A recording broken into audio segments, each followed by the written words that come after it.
Welcome back to In the Outside with Vincent Ramirez. Previously, on part 1 of my interview with Alex Kautz.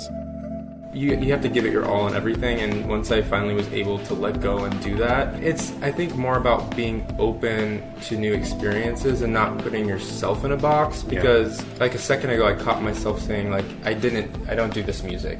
I remember like the last time I had my heart broken, I didn't want to sit down and write a song because the feelings were so overwhelming. Yeah, really powerful feelings are what I like to write my music about, and what artists of the past and future will write about too, because it's something that it's part of the human experience. We all go through it. I've always been drawn to music. It's something I've always wanted to do. I don't remember a time when I didn't want to be on a stage singing and performing and inspiring people.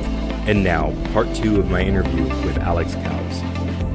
Well, I wanted to talk to you a little bit more about growing up in Mansfield, and just for clarification, you would consider your sexual orientation gay, bi, gay? Okay. Now, did you come out in high school, after high school? I mean, was it something that you knew early on? I mean, I've talked to some people and they're like, "Oh, I knew when I was a kid." Yeah, everybody's experience is a little different. I remember being 14, I think, when I first questioned it. Yeah. Because I think before then, I don't know if 14's like the average age, or if I was a late bloomer, early bloomer, I don't know. But I remember I didn't want to say anything too soon because I hadn't had any sexual experiences or anything, so I didn't want to, jump the gun. Obviously, I guess not obviously, but I didn't want to be gay, so I tried to be like, no, maybe I'm just horny 14-year-old boy. I have no idea. You're like, everything turns me on. Yeah, but then I think by the time I had accepted it, I was probably, I think it was 17, because I remember I went kind of off the deep end for a while and was just smoking lots of weed with my friends and not caring about anything. I went to jail when I was 17. Oh wow. Yeah, but then I just turned my shit around and started making art instead of destroying things. Wow. Now, when you were at 14, did you talk to anybody about it? Was it, no, was there any I just family kept or friends or anything? I kept it to myself, and then gradually, I started telling people, and it took me till I was about 17 or 18, probably 18, until I wouldn't hide it from somebody. Yeah. Somebody knew that I was meeting. Were you still living at home at that point? And still by in school? 18, I was getting ready to move out and be on my own. And I moved to Arlington first, and then made my way to Dallas.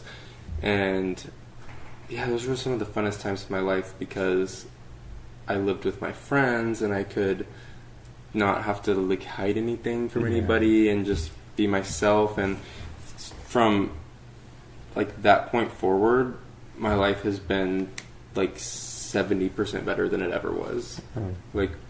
It's pretty awesome. Yeah. Now you kind of mentioned that you kind of struggled with it in those early teen years, around 14, 15 year age. Was did you talk to your family about it at that point? When you were 17 or 18, you mentioned that you fully accepted it for yourself? Or I remember a conversation I was having with my dad, and I had been considering talking to them at the time, and we were watching Ellen, and he made a comment about her, and I don't remember what the comment was, but it just made me immediately say, okay, not going to tell him anything. Oh no. And he's come around now. He's the best. My dad, seriously, shout out to you if you're listening, Dad. He's the best. Oh. I could not have a better dad. He's so supportive, even with any idea that I have, especially the good ones. If the next single that I have coming out, my dad blares in his car, it's so funny, and that's so cool. I love that. He's so supportive. Yeah. A lot of people out there unfortunately don't have those same kind of experiences and stuff. But and I think that having friends that have had different experiences, has really opened my eyes and humbled me in how how much I need to appreciate having that. Yeah. Because, like, especially in other parts of the world, too. Like, yeah. I was in the car with an Uber driver the other day, and we had, like, a really long conversation. And we actually talked for, like, 30 minutes, like, after we had already parked. Oh, gosh. Yeah, I was drunk, but he wasn't, which is the weird part. And I gave him time to, like, I remember, like, I had been, like, it's like 10 minutes, and I gave him an out pretty much. Like, yeah, like, but he was like, no, like, I want to, like, he was so interested. Yeah. Because he was gay, too, and he was from, where was it? Some place really far away. Oh, wow. Like, I don't know where it was. Okay. Like here in the U.S. or like out of the country? Out of the country, like on the other side of the world. Okay. And he's like, you can't be gay there. Like, you'll get killed. Yeah. And so we just talked about that for, like, wow. so long. But it was eye-opening. It really made me, like, appreciate what I have. Yeah, and so you mentioned, and how about your mom? Is she, I mean, supportive as well? Yeah, she's supportive. My mom, she's kind of shy, like, when it comes to talking about those kind of things. Yeah. So it's definitely a touchy subject for her. So I try to be respectful of that. Okay. Which is hard for me sometimes because I'm very open and honest, and I try to, these days, not leave anything on the line up for, and well, I like things being up for interpretation, but I just try to keep it 100.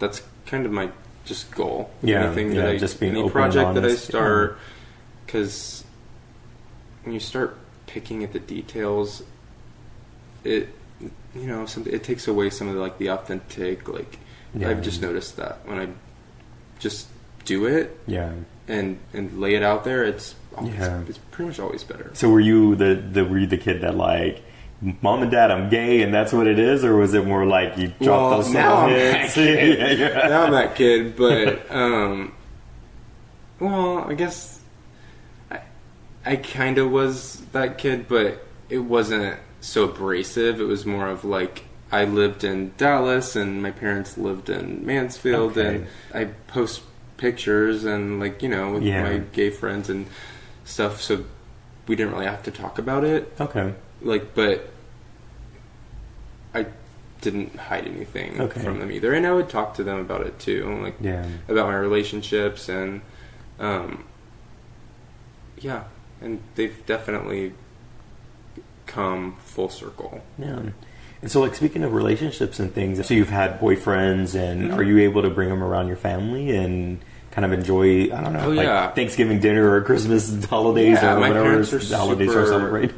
They're super cool about it now. So, my brother just got a house in Arlington, like, pretty close to them, so we'll go do Thanksgiving, like, at his house, and I can bring whoever I want. Like, one of my best friends, Skylar, if you're listening, what's up? Actually, it was below me, but he's at work.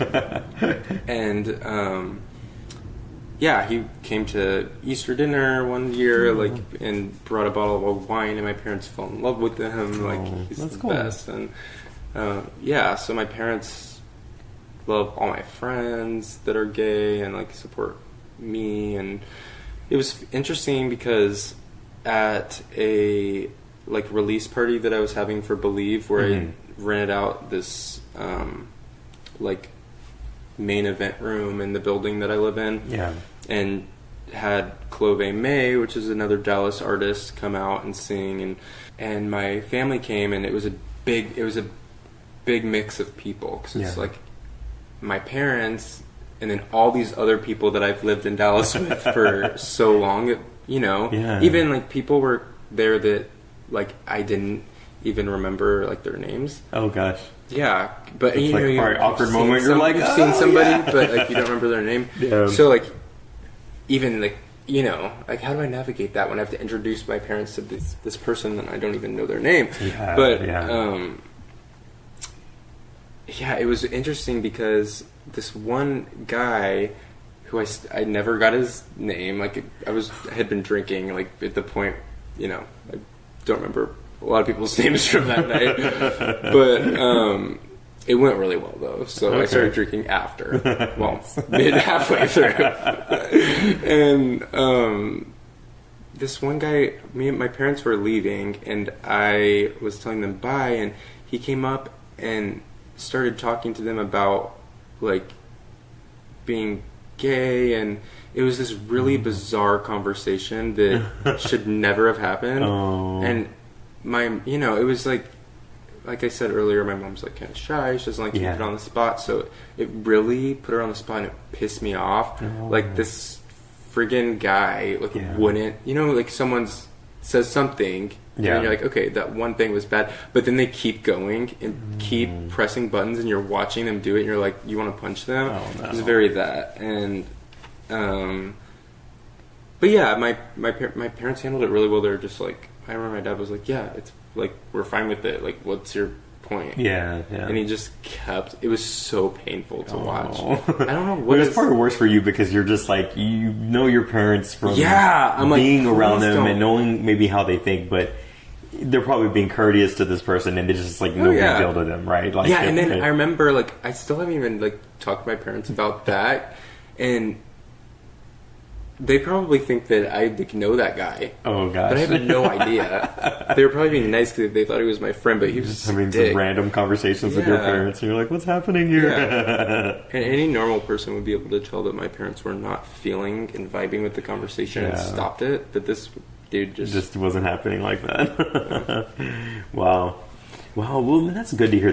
Like you mentioned, some people just don't have it as good. I think when it comes to being able to live their life out in open, and a lot of times people just hide it for so long, or they aren't able to just be able to express themselves, especially when it comes to family. So I think that's real important, and that's a very positive thing to have in your life, that your family's supportive. So yeah, it's amazing.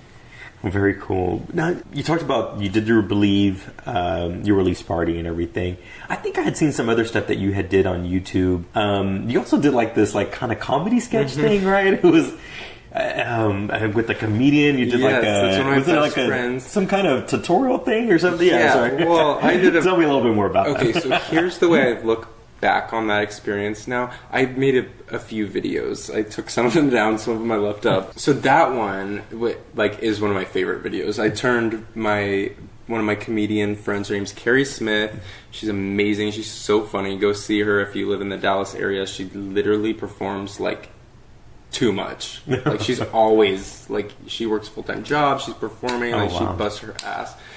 And so I had her over, we had some wine, and decided to make a YouTube video where I turned her into a man. And so I cut up one of my wigs and made a lace front beard and mustache, and like turned her into a man.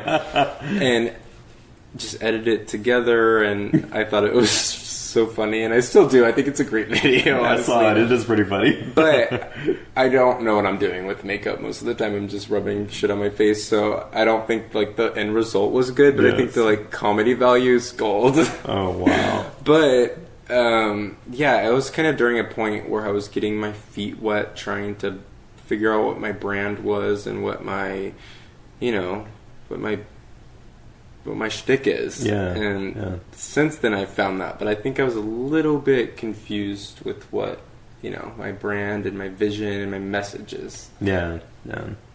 So you feel like you have a better stronghold of what that is now. Yeah. And I mean, I always had that message. It just, sometimes it takes time to find the words, and it takes time to to try new things until something sticks. Yeah. And music always stuck for me. It's what I always go back to, and what makes me the most happy and fulfilled. Like, I think writing a really good song about something important that happened in your life is like the best, most rewarding experience, because it's like having that memory locked away and on record, like forever. It'll always be there. And when when you listen to those songs, you're like, as long as you're like authentic when you're writing it, you're like, wow, good job for being able to put that into words. Like, that's the feeling I like to have. Yeah. And you talked about earlier talking about like drawing from some of those past experiences and things. And I think